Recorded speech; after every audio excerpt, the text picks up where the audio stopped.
Everyone, I'm Neha and welcome back to my channel. I'm here with a new topic, so let's begin.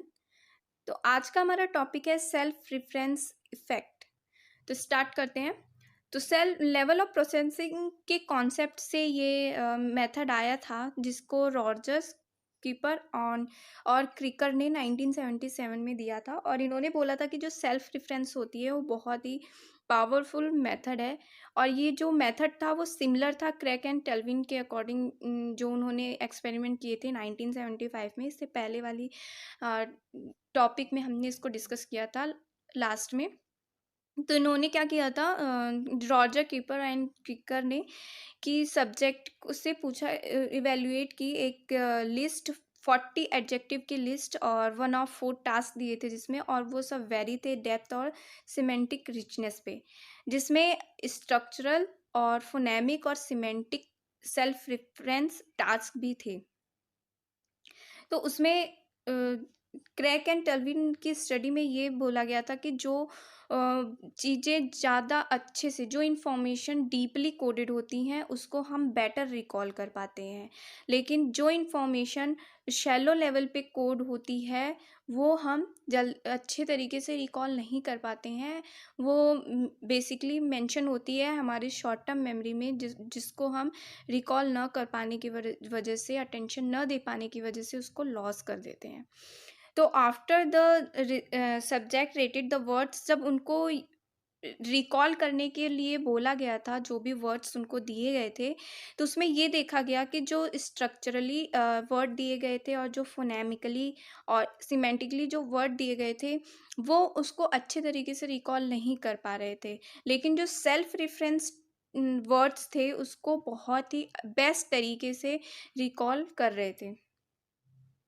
तो इस चीज़ को नार्किसिस्ट trait modification के through original experiment भी किए गए थे बहुत सारी लेबोरेटरीज़ में, और वहाँ पर ये देखा गया था कि कुछ सेल्फ रेफरेंस जो टास्क होते हैं, जो मेमोरीज होती हैं, स्पेशल मेमोरी सिस्टम होती हैं, वो हमारे ब्रेन में स्टोर होती हैं। तो जब ये देखा गया कि सेल्फ डिस्क्रिप्टिव पे या सेल्फ स्कीमा पे जब बहुत सारे पर्सनालिटी ट्रेट्स इवेल्युएट किए गए, तो उसमें टॉपिक दिया गया कि I me mine means self reference task से रिलेटेड ही किया गया, और उसमें ये देखा गया कि जब इंसान जो जस्ट सब्जेक्ट अपने बारे में जानता है, वो इमोशनली भी हो सकता है, इंटेलेक्चुअल भी हो सकता है, और जब वो डीपली इन्वेस्टिगेट करता है अपनी, तो वो अपनी सेल्फ इंफॉर्मेशन को अपने अवेलेबल इंटरनल नेटवर्क में स्टोर करता है सेल्फ इंफॉर्मेशन को। और क्योंकि सेल्फ स्ट्रक्चर जो होते हैं वो ईज़िली ऑर्गेनाइज होते हैं न्यू इन्फॉर्मेशन से, जो इन्फॉर्मेशन हमारी सोशल इन्फॉर्मेशन होती है उससे ज़्यादा बेटर तरीके से हमारी ऑर्गेनाइज होती है न्यू इन्फॉर्मेशन जो हमारी सेल्फ इन्फॉर्मेशन होती है। तो ये जो सेल्फ रेटिंग मेमोरीज हैं वो ब्रेन के डिफरेंट क्या ब्रेन के डिफरेंट पार्ट्स में स्टोर होती हैं या नहीं, ये एक बहुत ही बड़ा क्वेश्चन है। बट लेकिन ये देखा गया है कि जो नार्कोटिक्स ट्रेट होती हैं उसमें बहुत ज़्यादा स्पेस है, और उसी को मेन मेन हिस्सा माना गया है, मीन्स मेन पार्ट वही है जिसमें हमारी मेमोरी रिस्टोर होती हैं। अब इसको एक डायग्राम के थ्रू हम एक समझ लेते हैं।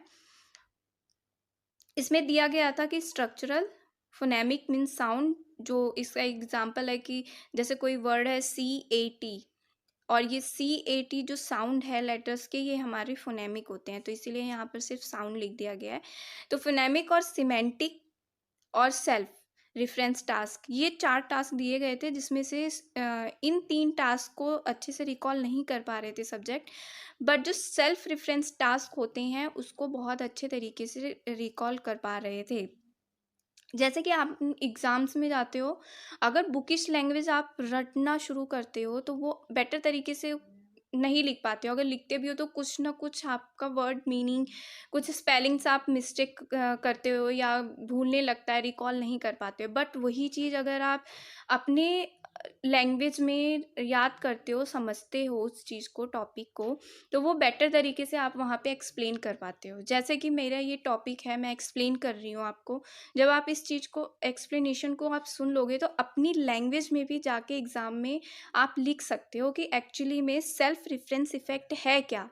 बट अगर आप बुकिश लैंग्वेज में देखोगे, आप उसको सोचो कि बुकिश लैंग्वेज आप जाके वहाँ पे वहाँ पे लिखो एग्ज़ाम में, वो पॉसिबल नहीं होता है, क्योंकि आप सारी चीज़ें रिकॉल नहीं कर पाते हो और सारी चीज़ें आप लर्न भी नहीं कर पाओगे। तो यही हमारे सेल्फ रेफरेंस इफ़ेक्ट में आता है। आई होप ये टॉपिक आपको क्लियर हो गया हो। तो घर पे रहिए, सुरक्षित रहिए, सीखते रहिए और मेरी वीडियोज़ को देखते रहिए। Thanks for watching.